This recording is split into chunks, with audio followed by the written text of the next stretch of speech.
welcome back to my channel. Today in this video we are going to talk all about Canada versus Australia 2020 updated version. I see you guys loved my previous video of Canada versus Australia, but today we're doing it in a different way. I have Yashwant with me from Yash Vlogs. He does videos all about Canada, so he's going to ask me a bunch of questions and I am going to inquire him about how Canada is by asking him a bunch of questions. So I'll pass on to him and he'll be with you.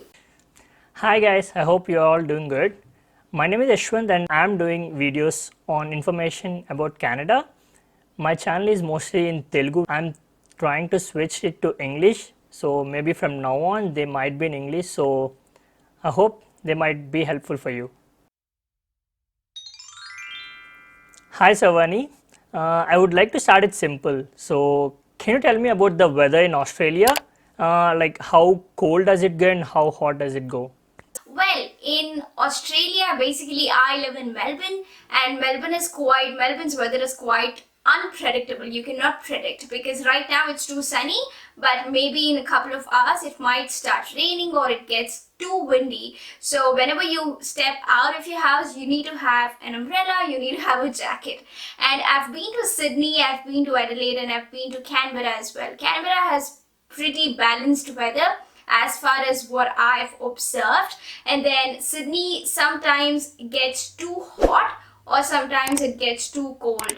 In terms of weather here in Australia during winter, it goes about 2 degrees, sometimes 0 as well, but when it's hot it goes about 43, 42 as well. So Melbourne's weather is quite unpredictable. Australia's weather altogether is fine for Indians. It's hard because in Toronto it might be different and in Vancouver it's totally different, which they say that it's like almost 0% snow city. So in my city, I live in Alberta, the city name is Edmonton, so we have harsh winters. It might go even up to minus 40 to minus 45, and in summers it might go up to 28 I guess, and even then it feels too hot for us. I don't know whether we got used to the cold temperatures or maybe some other reasons, but yeah, overall the winters are harsh. You get used to it because I don't know whether how it's hard to be in summers, but winters you can put on layers and that's fine. In the buses you have heaters, in the university you have heaters, in the home here for just 5 minutes waiting in the bus stop, you just need to be in that cold. So other than that, that should be fine. So the first question I would love to ask Yashwant is, how is the PR opportunity in Canada? Because a lot of them ask me, Sarvani, what is the difference between PR in Canada and PR in Australia? So this question is for Yashwant. What are the PR opportunities in Canada? Yeah, thanks Sarvani. So based on the numbers, I think it might be pretty easy because the recent draw that they took was, the minimum score was 440. I can show you on the screen that if a person from India or from anywhere else, if he is doing his masters and getting a score of CLB 9 or above, that means like listening he can get 8 and all the rest of the he can get 7. So that way he can score 50 points, which is like 25 more than the others who are doing post graduation diploma.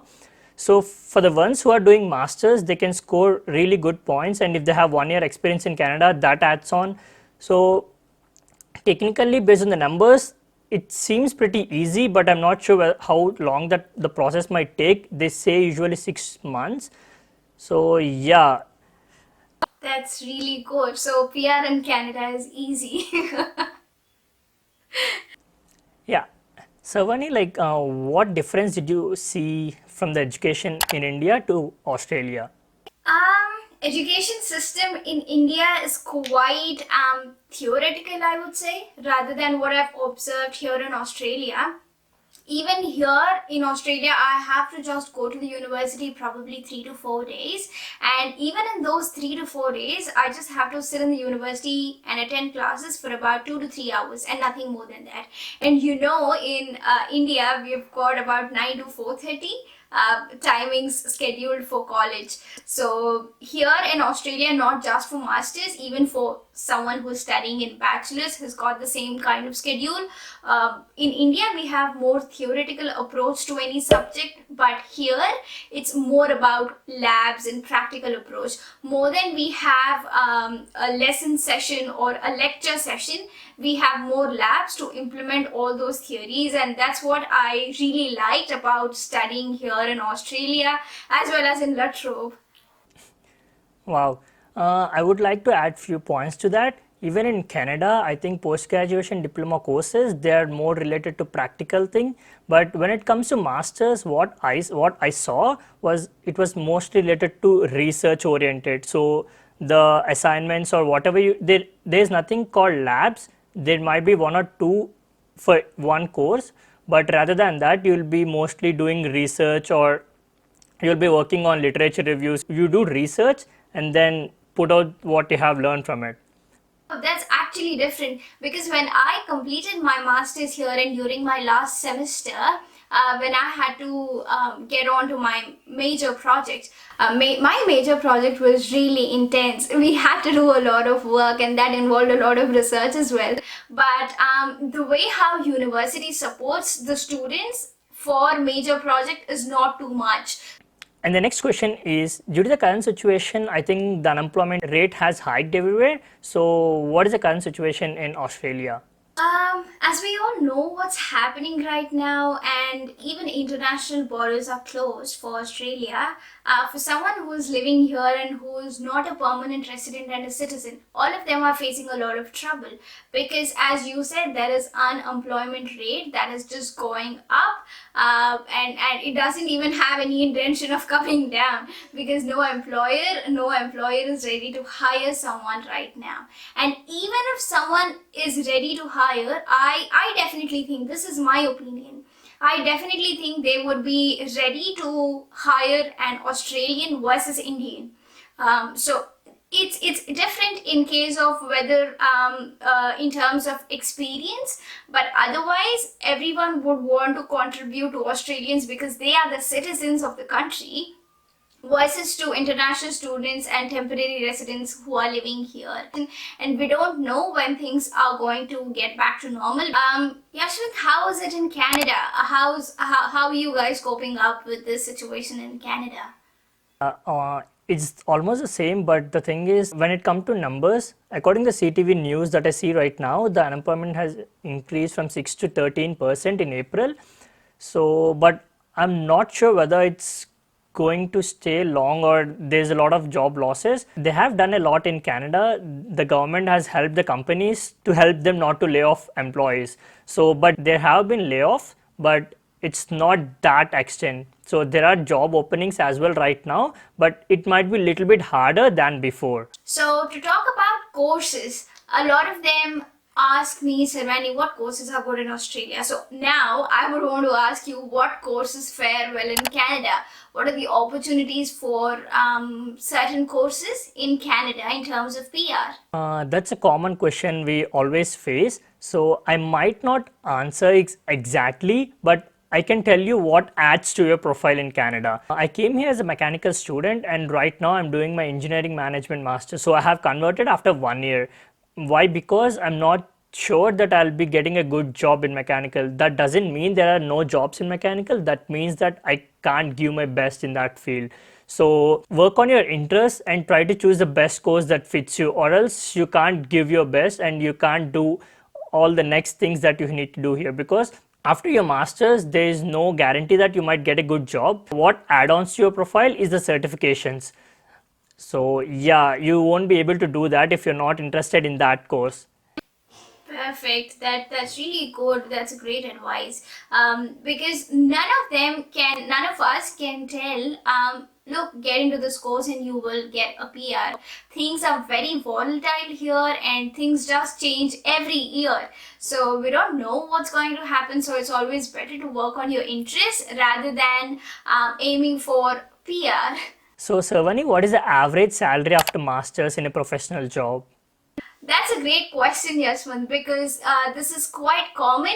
A lot of students tend to DM me and tend to email me and ask, Sarvani, what are the prospects after masters, irrespective of the courses that they are studying in. So here in Australia, basically, in order to get a full-time job, initially the company expects that the other person is having maximum experience. That's number one. Number two, he's a permanent resident or a citizen. With that being said, you might ask me, will a temporary resident get a job? Yes, he might get a job. I cannot guarantee that, but yes, he might get a job just because of his skills and what certifications he has done and what are the requirements. Is he a right fit for the job or no? Based on these factors, yes, a temporary resident can get a job.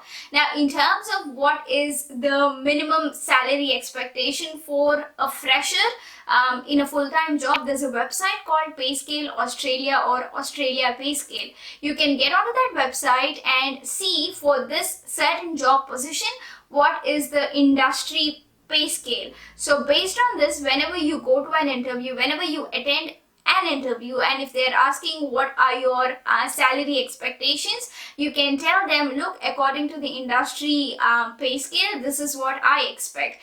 So the next question would be a fun question. How do you find Indian food, and what is the availability of Indian food? Because as Indians, we eat a lot of desi food and we crave for a lot of food. So how is the availability back in Canada?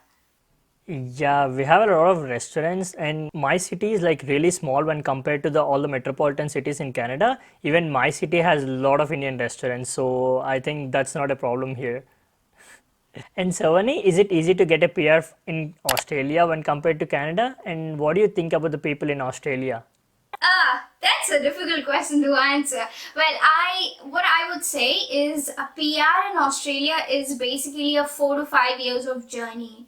Yeah, PR in Canada, I'm not sure of how the processes go on, but here in Australia, I can strongly say that it is about 4-5 years, sometimes 4 to 6 years of journey to get your PR, to get your permanent residence. And we need to fulfill certain points, and these points vary month by month, sometimes in 2 months. Certain professions, let's say for example they've got 95 points, but in just next 2 months it can go down to 90, but then after that it might go to 100. So it's quite volatile here, and we cannot guarantee anything. That's the thing with PR. And how are Australian people? They're quite friendly. I wouldn't say, a lot of them ask me, what about racism? Well, it all depends on how you react to a certain situation. That's what I would say. Now I would love to ask Yashwant a cheesy question. It's all about part-time jobs and what is the minimum wage. When I filmed this video back in 2019, Canada versus Australia, a lot of them told me the statistics that I've given was incorrect, but that was according to my research. And I know minimum wages in Canada is different because it depends from city to city, right? I think, because that's what I've got to know according to my research. So I would pass on this question to Yashwant, and he's the right person to answer. Yeah, of course, the statistics has changed from then. Right now, the Alberta is having the highest minimum wage per hour. So that is $15 an hour, and British Columbia is having 14.60. And Ontario is having $14, and where's the other one? And Manitoba is, I think, is one of the least with 11.65. Okay, Savani is going to place the link in the description. You can check all the minimum wages of each province. And did you get any benefits from the government, or are you getting any benefits right now during the situation in Australia? Well, I don't know how's it in other cities because I haven't experienced it personally. I expect my viewers, if you are in other cities staying in Australia, please let me know if you are receiving any help. For me, here in Melbourne, there are a lot of NGOs that have come forward to give free food to students, and then free coupons, vouchers of Coles, Aldi and Woolworths. I don't think so, it's Aldi, Coles and Woolworths. They're giving out free vouchers of $50, $100 and $150, so that students can go ahead and purchase groceries using those vouchers. So that's a great initiative. In terms of financial or monetary help, No, not for temporary residents. I haven't received anything because I'm a temporary resident. I wish I was a permanent resident or a citizen to get those benefits. But for students, yes, they've allotted $1,100 of financial benefit, but that has got a lot of nitty gritties involved, and a lot of them are ineligible for this kind of benefit from the government, and government has received a lot of bashing from international student community because of this. But let's see if they would want to go ahead and help students in any different way. Let's see, because that's the only benefit. But in terms of benefits for food and groceries, yes, it's amazing because a lot of organizations have come forward to give us free food and then vouchers. That's really good. That's awesome. And thanks, Avani, for having me on your channel. And if you guys have any doubts regarding Canada, you can message me on the Instagram, or you can even come to my channel and have a look. Thanks a lot, Yashwant. It was really great to have you on my channel and tell my viewers and subscribers about how Canada is. I wanted to have this personalized approach. I hope you guys loved this video, and if you guys loved this video, don't forget to hit that like button and subscribe, and don't forget to share because it might be really helpful. Bye.